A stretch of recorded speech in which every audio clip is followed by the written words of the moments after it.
हमें Luo family के black Smith shop को दिखाया जाता है, जहाँ पे हम यांग को देखते हैं जिसके हाथ में वही स्वाड होती है और अपने एक ही स्ट्राइक में एक लकड़ी को दो हिस्से में बांट देती है। ये देखती है वो काफी हैरान होती है और कहती है ये स्वाड तो काफी ज्यादा शार्प है। ये सुनते हुए क्विंचन कहता है इसका कट ये काफी ज्यादा चिकना और साफ है। इतना अच्छा ब्लेड जो कि कीचड़ की तरह लोहे को भी काट सकता है, ये काफी ज्यादा कमाल का है, लेकिन ये सचमुच काफी ज्यादा कीमती होगा, है ना। तो ये सुनते हुए ये भी कह रहा होता है अंकल आप तो बहुत ही ज्यादा पोलाइट है, हम एक भाई जैसे है, हमें ऐसा बिहेवियर नहीं करना चाहिए। जो कि सुनते हुए क्विंचन काफी हैरान होता है। ये भी मनीवन कहता है मैंने एलिमेंट्री पावर टेक्निक में मास्टरी कर ली है और ये एक बड़ा फायदा है। उस तरफ क्विंचन मनीवन कह रहा होता है ये बच्चा तो थोड़ा लापरवाह है, लेकिन उसकी ये टैलेंट ये अनबीटेबल है। ये भी कह रहा होता है अंकल अब जब वेपन का मुद्दा सुलझ गया है तो अब मैं पहले घर वापस जाऊंगा। तो वो कह रहा होता है रुको एक मिनट। ये सुनते हुए ये भी कहते हैं अंकल क्या कुछ है जो कि आप बोलना चाहते हैं। क्विंचन कह रहा होता है ये भी क्या तुमने कभी एक्सट्रीम मार्शल आर्ट इंस्टीट्यूट में शामिल होने के बारे में सोचा है, तुम्हें ये ज्वाइन कर लेना चाहिए। फिर कुछ समय बाद हम देखते हैं कि ये भी आलस लेते हुए आगे बढ़ रहा होता है और मनीवन कहता है मैं 2 रात और 2 दिन से सोया नहीं हूँ, मुझे आराम करने की जरूरत है, ये काफी ज्यादा थकाऊ था। तो ये कहते हैं वो अजीब तरीके से चल रहा होता है और मनीवन कहता है एक्सट्रीम मार्शल आर्ट इंस्टीट्यूट एक मार्शल आर्टिस्ट के रूप में सिस्टमैटिक ट्रेनिंग के लिए एक जगह होना सच में जरूरी है। ऐसा लगता है कि कल मार्शल आर्ट इंस्टीट्यूट में असेसमेंट होगा, है ना। ये काफी ज्यादा बुरा है। तभी अचानक उसके चेहरे पे किताब आके गिरता है और उसके सामने ली याओ आते हुए कह रही होती है ये भाई तुम कितने ज्यादा बदमाश हो, तुम पिछले कुछ दिनों से ना ही मेरे कॉल का जवाब दे रहे हो और ना ही क्लास में आ रहे हो, क्या तुमने क्लास मॉनिटर के रूप में मेरे पोजीशन के बारे में सोचा भी है। तो ये भी उससे कह रहा होता है क्लास मॉनिटर प्लीज शांत हो जाओ, मैं वाइल्डरनेस में था और वहाँ पे कोई भी सिग्नल नहीं था। ये सुनते हुए वो कह रही होती क्या वाइल्डरनेस, क्या तुम्हारे पास वाइल्डरनेस में जाने के लिए स्ट्रेंथ हो चुकी है। तो ये भी कहता है ऑफ कोर्स मैं बहुत ही ज्यादा पावरफुल हूँ, यहाँ तक कि मैंने कई सारे फियर्स मॉन्स्टर को मारा है। तो लियाओ कहती है ठीक है और क्या क्या किया तुमने। तो ये भी कहता है मैं जंगल से बहुत सारी चीजों को वापस लाया हूँ, मुझे हैरानी है कि क्लास मॉनिटर क्या उसे चकना चाहेंगी। तो लियाओ आगे बढ़ते हुए कह रही होती है क्योंकि तुम बहुत ही ज्यादा ईमानदार हो तो चलो एक हॉट पॉट लेते हैं। ये सुनते हुए ये भी उसके पीछे पीछे झिलाने लगता है और कहता है ठीक है क्लास मॉन्स्टर तो बताओ तुम्हें क्या पसंद है। तभी वो देखता है कि एक ट्रक कुन उन्हें ठोकने ही वाला होता है कि तभी ये भी लियाओ को वहाँ से हटाते हुए उसे बचा लेता है और वो कह रहा होता है आखिर ये ट्रक ये यहाँ से कहाँ से आ गया। तभी वो देखता है कि उसके हाथ कुछ गलत जगह पे है एंड ये सब देखते हुए लियाओ उसे काफी जोर से पंच मारती है। फिर उसी के कुछ समय बाद हम देखते हैं वो दोनों खाना खाने बैठे हुए होते हैं, जहाँ पे ये भी थोड़ा घबरा रहा होता है और लियाओ काफी ज्यादा गुस्सा होती है। ये भी उससे कह रहा होता है क्लास मॉनिटर प्लीज मुझे माफ कर दो और ये लो वाइल्डरनेस के फियर्स मॉन्स्टर का मीट ये काफी अच्छा है, ये कोई ऐसी चीज नहीं है जिसे तुम हर दिन खा सकते हो। तो लियाओ से कहती है ये मत सोचो कि इस मांस के टुकड़े से मैं तुम्हें माफ कर दूंगी, मैं अभी भी तुम पर काफी ज्यादा गुस्सा हूँ। और जैसे वो उसे खाती है उसे वो काफी ज्यादा हैरान होती है। वो मनीवन कह रही होती है इसका टेस्ट तो काफी ज्यादा अच्छा है और वो ये भी से कहती है वैसे इसका टेस्ट ठीक ठाक है, ये नॉर्मल मांस से थोड़ा बेहतर है। ये भी उसे कहता है क्या सच में, तो फिर ठीक है तुम और खाओ। और वैसे क्लास मॉनिटर मैं फ्यूचर में अक्सर स्कूल नहीं जा पाऊंगा तो शायद तुम्हें मेरे बिना ही काम करना होगा। ये सुनते हुए वो कह रही होती क्यों, आखिर ऐसे क्या काम आ गया। तो ये भी कहता है मैंने एक्सट्रीम मार्शल आर्ट इंस्टीट्यूट में जाने का प्लान बना लिया है। तो वो कह रही होती क्या एक मार्शल आर्टिस्ट चूज करना, वैसे हाँ तुम्हारे टैलेंट इसके लिए सूटेबल है, लेकिन इतनी जल्दी अवेकनिंग से हार मत मानो, चाहे कुछ भी हो जाए तुम्हें इसे आजमाना होगा। और वो खाने के बाद वहाँ से जाते हुए कह रही होती है मैं स्कूल में तुम्हारी मदद करूंगी और तुम्हें छुट्टी दिलाऊंगी, लेकिन अगर तुम्हारे पास टाइम होता तब भी तुम क्लास में आ जाना, आखिरकार हम सभी स्टूडेंट्स हैं। तो ये भी कहता है हाँ जब भी मेरे पास टाइम होगा तो मैं आ जाऊंगा, लेकिन क्लास मॉनिटर रुको एक मिनट। तो ये सुनते हुए लिया उसे कह रही होती है बताओ क्या हुआ। और वो मनीवन कह रही होती है उसने मुझे किस लिए बुलाया, कि क्या ये वैसा तो नहीं है। ये भी उसे कहते हैं क्लास मॉनिटर इसके लिए थैंक यू। ये सुनते हुए वो काफी ज्यादा गुस्सा होती है और उससे कहती है इडियट, और ये कहते हुए वो दरवाजा बंद करते हुए चले जाती है। ये देखते हुए ये भी कह रहा होता है कि क्या मैंने कुछ गलत तो नहीं बोल दिया। छोड़ो वैसे भी लड़कियों को कोई समझ नहीं सकता, जो भी हो चलो सोने चलते हैं, मुझे कल भी एक्सट्रीम मार्शल आर्ट इंस्टीट्यूट में जाना होगा। और फिर अगले दिन हमें एक्सट्रीम मार्शल आर्ट इंस्टीट्यूट का सीन दिखाया जाता है, जहाँ पे काफी सारे लोग होते हैं। हम वहाँ पे यांग को भी देखते हैं जो कि एक जगह बैठी हुई होती है कि तभी वहाँ पे ये भी आ जाता है और उससे कह रहा होता है लो यांग तुम यहाँ पे अकेले की हो, और वैसे अंकल लुओ वो कहाँ पे चले गए हैं। तो ये सुनते हुए यांग कह रही होती है पिताजी वो वेन्यू को चेक करने के लिए गए हैं और मुझे यहाँ पे इंतजार करने के लिए कहा है। ये भी उसे कह रहा होता है अंकल लुओ वो तो बहुत ही ज्यादा थॉटफुल है, वैसे मैं इस असेसमेंट में कैसे पार्टिसिपेट ले सकता हूँ। यांग उससे कहती है सबसे पहले रिसेप्शन पर जाओ और रजिस्ट्रेशन करवाओ, फिर अपना नाम पुकारने के लिए वेट करो। ये भी कह रहा होता है ऐसा लगता है कि जैसे बहुत ही कम लोग हैं जो कि मार्शल आर्टिस्ट बनना चाहते हैं, वैसे ये असेसमेंट ये कैसा है। यांग उससे कह रही होती है ये और क्या हो सकता है, यहाँ पे पावर स्पीड रिफ्लेक्सेस और प्रैक्टिकल कॉम्बैट का टेस्ट किया जाता है और जब तुम बाद में ऊपर जाओगे तो तुम्हें पता लग जाएगा। ये भी उससे कहता है तो चिड़चिड़ी औरत ये शेयर करो कि तुम्हारा सफाया ना हो जाए। ये सुनते हुए वो उसके पास आते हुए कह रही होती है, बेकार से आदमी, तुम्हें क्या लगता है कि मैं इतनी आसानी से हारने वाली हूँ? ये सुनते हुए ये भी घबराने लगता है और उसे कहता है, क्या ये तुम क्या कर रहे हो? तुम इतनी स्लोली मेरे करीब क्यों आ रही हो? यांग उससे कह रहा होता है, बेकार से आदमी, जिस हेवन शॉट को तुमने मुझे दिया है मैं उसके साथ किसी से भी नहीं डरती। ये भी कह रहा होता है, रुको लो यांग, क्या ये तुम हो? तुम ऐसी बातें क्यों कर रही हो? तभी एक लेडी लो यांग से कह रही होती है, miss low Yang please exam देने के लिए तुरंत एग्जाम हॉल में आ जाओ। ये सुनते हुए यांग वहाँ से जाने लगती है और ये भी से कह रही होती है, ठीक है मैं तुम्हें अब और तंग नहीं करूंगी, अजीब से बकवास लड़के। तो चलो देखते हैं, तुम समझ जाओगे कि ये ट्रेनिंग क्या है और आखिर में क्या हो रहा है। इसी के साथ हमें एग्जाम हॉल एक्स का सीन दिखाया जाता है, जहाँ पे उसके सामने उसका ओपोनेंट होता है और उसके ऊपर अटैक करता है, और वो जैसे उसके ऊपर अटैक करता है वैसे ही यांग काफी इजीली उसे हरा देती है, जो कि देखते हुए सभी लोग काफी ज्यादा होते हैं। वो लोग कह रहे होते, वाह इतनी पावरफुल लड़की, उसने आसानी से उस स्टोन जाइंट को मार डाला। तभी वहाँ पे रेफरी कह रहा होता है, स्टोन जाइंट हार चुका है और लो यांग इस मैच को जीत चुकी है। सभी लोग उसकी तारीफ कर रहे होते हैं। ये देखते हुए क्वीन शान यांग से कह रहा होता है, तुम इतनी ज्यादा जिद्दी बच्चे हो कि तुम्हें बस इतना करना है कि ये स्टोन जाइंट अपनी मोबिलिटी को खो दे।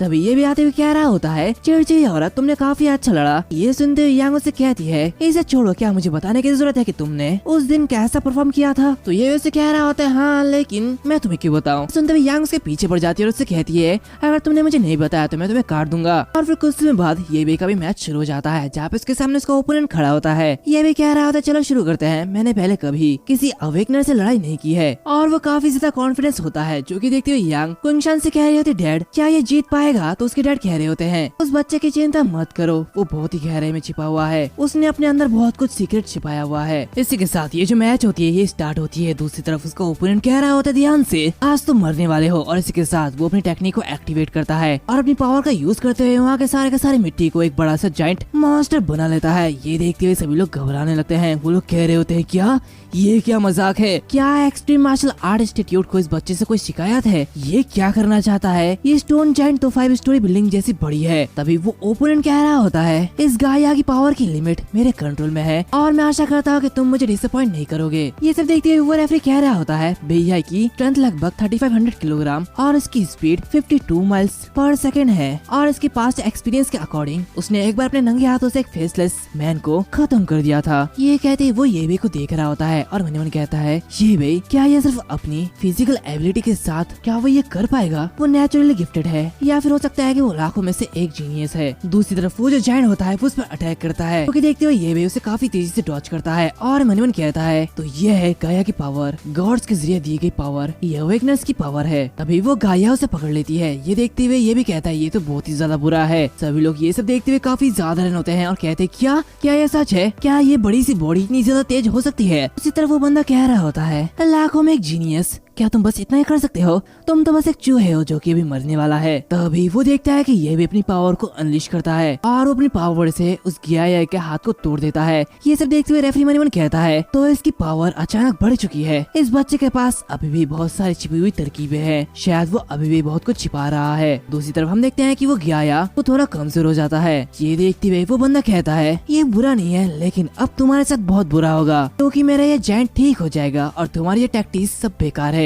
दूसरी तरफ ये भी अपने पीछे कुछ वेपन को देखता है, जो कि देखते हुए वो मन कहता है, 10 टाइम्स पावर, वो भी इस आदमी को घातक डैमेज नहीं पहुंचा सकता है, तो इस सिचुएशन में मुझे वेपन लेना ही होगा। मैं उसे एक चाल का यूज करके खत्म कर सकता हूँ। तभी वो जायंट उस पर फिर से अटैक करता है, लेकिन इस बार ये भी उसे काफी इजीली डॉज करते हुए उसके ऊपर चढ़ने लगता है और कहता है, मैं इस अपॉर्चुनिटी का वेट कर रहा था, अब मेरी बारी है। और ये कहते हुए वो ascending dragon descending finish slash का यूज करता है। ये देखते हुए सभी लोग घबराने लगते हैं। वो लोग कह रहे होते हैं, क्या ये चीज क्या है? क्या मैं कुछ गलत देख रहा हूँ? क्या ये अभी अभी एक ड्रैगन निकला था? इसी के साथ ये दूसरा, क्या ये फिनिक्स है? इसी के साथ हम देखते हैं कि ये भी उसे इजीली हरा देता है और कह रहा होता है, रेफरी क्या मैं पास हो चुका हूँ? सीन चेंज होता है, हमें बहुत सारे दारू की बोतल दिखाई जाती है और हम देखते हैं कि एक आदमी को वो इन सारे दारू को पी रहा होता है और कहता है, हे पर्प, मेरे लिए और एक वाइन की बोतल लाओ। एंड ये जो बंदा होता है ये चाइनीज यही होता है, extreme martial art institute headquarter का चीफ। तो उसके सामने वो लेडी कह रही होती है, चीफ तुम इतने ज्यादा नहीं पीना चाहिए, इतना पीने से बहुत कुछ बिगड़ सकता है। तो वो चीफ कह रहा होता है मैं एक 5th रैंक का वॉरियर हूँ और तुम्हें मेरे बारे में चिंता करने की कोई भी जरूरत नहीं है। तो वो लेडी उसके सामने काफी सारे पेपर को रख देती है और उसे कह रही होती है मैं मार्शल आर्ट इंस्टीट्यूट में टैलेंट की कमी के बारे में तुम्हारी चिंताओं को समझती हूँ, इसीलिए इन सारे डॉक्यूमेंट पर बस एक बार नजर डालो। तो ये सुनते हुए वो चीफ उस डॉक्यूमेंट को पकड़ते हुए कह रहा होता तो ठीक है मुझे इसे देखने दो। और तभी वो उस डॉक्यूमेंट को देखते हुए काफी ज्यादा हैरान होता है। दूसरी तरफ हम देखते हैं कि ये भी के पास 2nd रैंक का वॉरियर एम्बलम होता है। वो उसे लेते हुए काफी ज्यादा खुश होता है और कहता है मैंने इसे पास कर लिया, वो भी बिना किसी कोशिश के,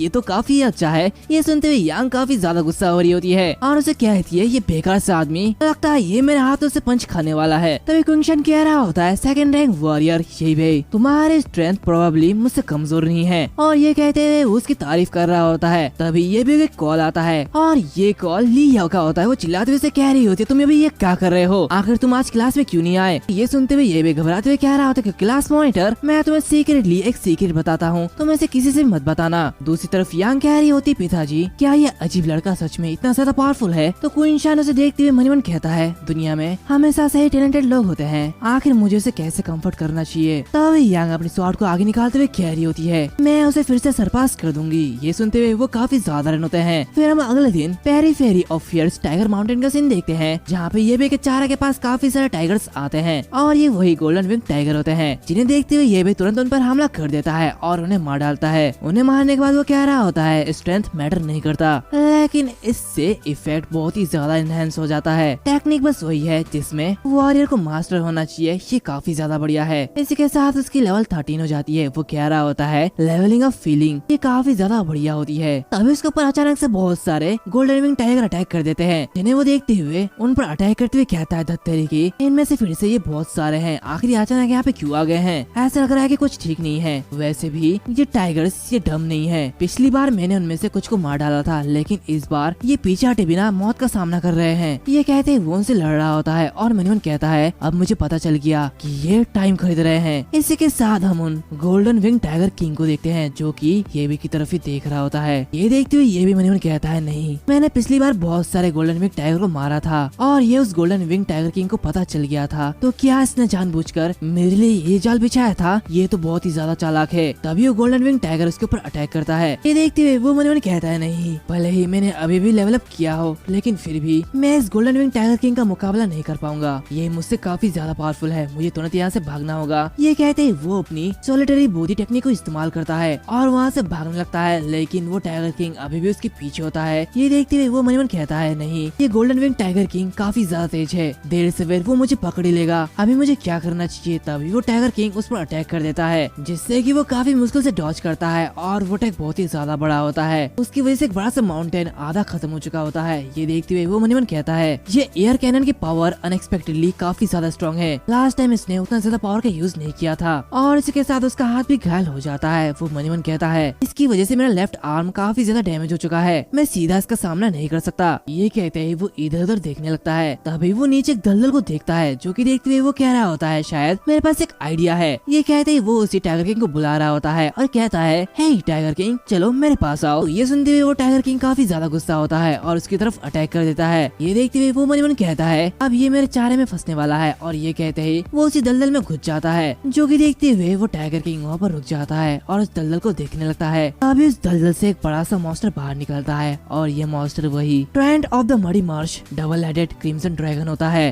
और वो उसी टाइगर किंग पर अटैक करता है। दूसरी तरफ ये भी दूसरी जगह से इस दलदल से बाहर निकल जाता है और ये सब देखते हुए मन कहता है तो मैं बच गया। वैसे ये फेरोसियस मॉन्स्टर्स इनके पास एक स्ट्रॉन्ग टेरिटोरियल इंस्टिंक्ट होती है। डबल हेडेड क्रिम्सन ड्रैगन ये छोटे फ्राई को अटेंशन नहीं देता, लेकिन ये इस बड़े से गोल्डन विंग टाइगर किंग को इग्नोर नहीं कर सकता। ये कहते हुए वो लार्ज हेल्थ पोशन को पीने लगता है जिससे कि उसकी हील ठीक होने लगती है। वो कह रही होती है ऐसा लगता है कि मेरा लेफ्ट आर्म जल्दी ठीक हो जाएगा, ये लार्ज हेल्थ पोशन काफी ज्यादा बढ़िया है। इसी के साथ वो उन दोनों को देखने लगता है जहाँ पे वो दोनों फाइट कर रहे होते हैं। ये देखते हुए वो मन कहता है फिलहाल ये दोनों एक ही जैसे हैं और उनकी पावर लेवल भी सेम लग रही है, तो इस मैटर में गोल्डन विंग टाइगर किंग मैं तुम्हें ये एहसास दिलाऊंगा कि मुझे मात देने की कोशिश की कीमत क्या होती है। दूसरी तरफ ये भी के चारे के पास बहुत सारे गोल्डन विंग टाइगर आते हैं, जो कि देखते हुए ये बेबी वहाँ पर पहुँच जाता है और कहता है छोटे बिल्ली के बच्चे अब ये मरने वाले हैं। इसी के साथ वो अपनी पावर का यूज करता है और कह रहा होता है बहुत दिनों से मुलाकात नहीं हुई, अब तुम मरने वाले हो। जो कि देखते हुए वो सारे टाइगर वहाँ से भागने लगते हैं और डर रहे होते हैं। हैं। ये भी कह रहा होता है मेरे सामने से भागने के बारे में सोचना भी मत, मैं तुम्हें मार डालूंगा। ये कहते ही वो वहाँ पे एक बड़ा सा अटैक करता है और उन सभी को मार डालता है। और वो उन सबको मारते हुए कह रहा होता है 199 गोल्डन विंग टाइगर्स, ये मेरे खिलाफ जाने का कीमत है।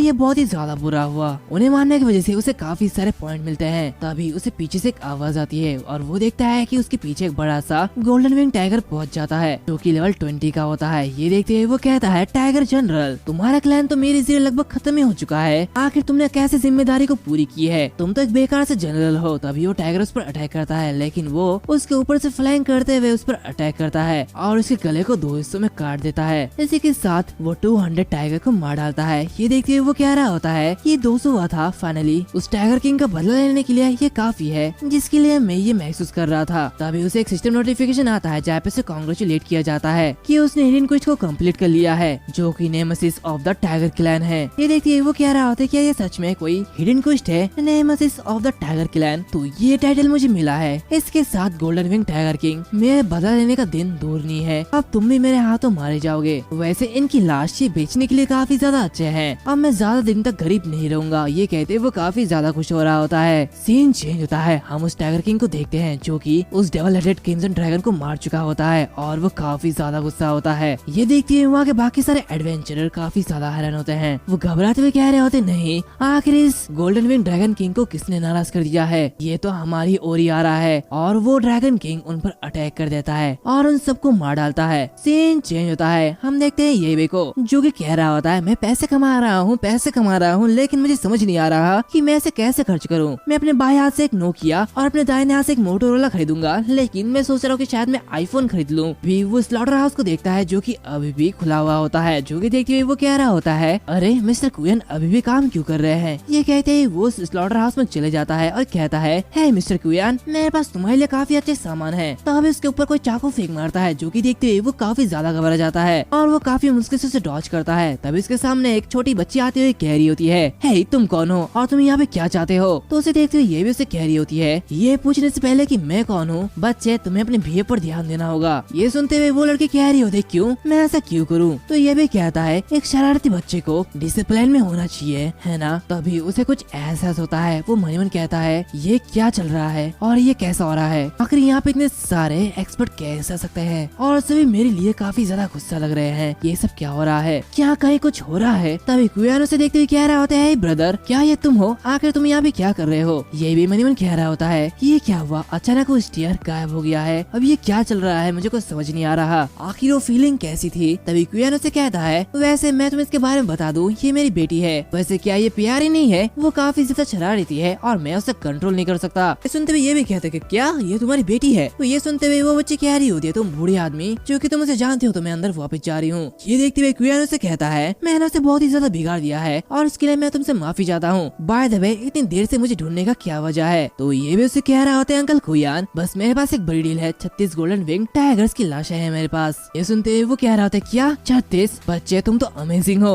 और वैसे मैं तुम्हें बहुत पहले से जानता हूँ, तुम्हें कोई भी मोल भाव नहीं करूंगा। तो फिक्स प्राइस 3,20,000 एक लाश पर है, तो बताओ ये कैसा डील है। सुनते हुए ये भी काफी ज्यादा खुश होता और कहता है अंकल कुयान डील फिक्स हो चुकी है, ये करने के लिए थैंक यू, तुम तो काफी ज्यादा अच्छे हो। और फिर वो उस कार्ड को लेते हुए बाहर निकल जाता है और मनी मन कह रहा होता है ऐसा लगता है कि जैसे अंकल कियान के पास कुछ सीक्रेट्स हैं। एक नॉर्मल इंसान इन सैवेज मॉन्स्टर के लाशों के बारे में कैसे नहीं पूछ सकता। और इसी के साथ वो एक्सपर्ट्स मुझे निशाना बना रहे हैं, वो सभी स्लॉटर हाउस में क्यों इकट्ठा हो रहे हैं, लेकिन क्योंकि अंकल कियान ने कुछ भी नहीं कहा है तो शायद मुझे अभी उनसे कुछ नहीं पूछना चाहिए। वेल अंकल कियान ये उतने बुरे इंसान नहीं लगते, वो मुझ पर ट्रस्ट करते हैं तो मुझे भी उन पर ट्रस्ट करना चाहिए, तो इसलिए शायद मुझे घर चले जाना चाहिए और आराम करना चाहिए। दूसरी तरफ हम स्लॉटर हाउस में देखते हैं जहाँ पे कियान के सामने काफी सारे लोग होते हैं। वो कह रहे होते हैं क्या तुम्हें सब कुछ पता चल गया है। तो उनमें से एक आदमी कह रहा होता है मैं पता चला है कि वो इन्फॉर्मेशन बिल्कुल सच है, लेकिन मॉन्स्टर किंग की लाश इसे दूसरे सैवेज मॉन्स्टर के जरिए टारगेट किया गया है। तो कुयान कह रहा होता है ये हमेशा से ऐसा होता है, तो इस जानकारी को सील कर दो। अब एक नर्स इनके ऊपर तो धिक्कार है, ये सब बेकार है। एंड इसी के साथ साथ ये जो एपिसोड है वो यहाँ पर खत्म होती है। उम्मीद है तुम लोगों को ये एपिसोड अच्छा लगा होगा, अगर अच्छा लगे तो लाइक करना, शेयर करना, सब्सक्राइब करना मत भूलना।